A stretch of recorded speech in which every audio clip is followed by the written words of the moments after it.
ನಮಸ್ಕಾರ ರೀ ಅಪ್ಪ ಎಲ್ಲರಿಗೂ. ನಮ್ಮ ಫ್ರೆಂಡ್ ಒಬ್ಬ ಕಾಲ್ ಮಾಡಿ ಇವತ್ತು ಮದುವೆ ಹೋಗೋಣ ಬಾ ಅಂತ ಕಾಲ್ ಮಾಡಿಬಿಟ್ಟ. ನಾನು ಶಿಸ್ತಿನ ರೆಡಿಯಾಗಿ ಮದುವೆ ಕಡೆ ಹೋಗಿಬಿಟ್ವಿ.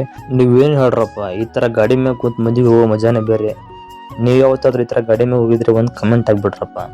ನಾವು ವಿಡಿಯೋ ಮಾಡ್ತಿರೋದು ನೋಡಿ ನಮ್ಮ ಫ್ರೆಂಡ್ಸ್ ಎಲ್ಲ ಕೈ ಮಾಡಿಬಿಟ್ರು. ಅಲ್ಲಿಂದ ಸೀದಾ ಹೋಗಿ ಮಾಡೇ ಬಿಟ್ಟಿವಿ ನಾಷ್ಟ. ನಮ್ಮ ಹುಡುಗರು ಏನು ಮಿಸ್ ಮಾಡಿದ್ರು ನಾಷ್ಟ ಮಾತ್ರ ಮಿಸ್ ಮಾಡಲ್ಲಪ್ಪ ಮದುವೆಯಲ್ಲಿ.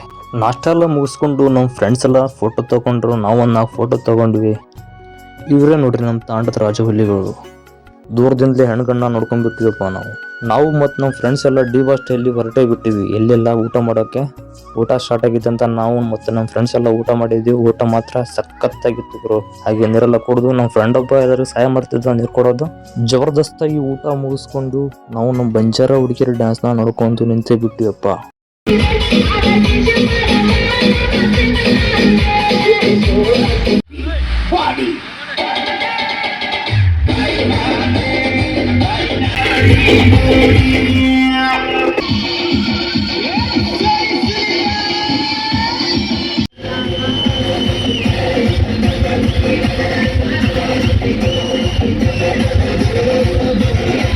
ಡ್ಯಾನ್ಸ್ ನೋಡ್ಕೊಂತ ನಮ್ಮ ಹುಡುಗರೇನೋ ಪ್ಲಾನ್ ಆಗ್ತಾ ಇದ್ರು. ಅದು ಏನು ಎತ್ತ ಅಂತ ನೆಕ್ಸ್ಟ್ ವಿಡಿಯೋದಲ್ಲಿ ತೋರಿಸ್ತೀನಿ. Take care, bye bye. Video ಇಷ್ಟ ಇದ್ರೆ ಒಂದು ಲೈಕ್ ಮತ್ತು ಫಾಲೋ ಮಾಡ್ಕೊಳ್ಳಿ ಗುರು.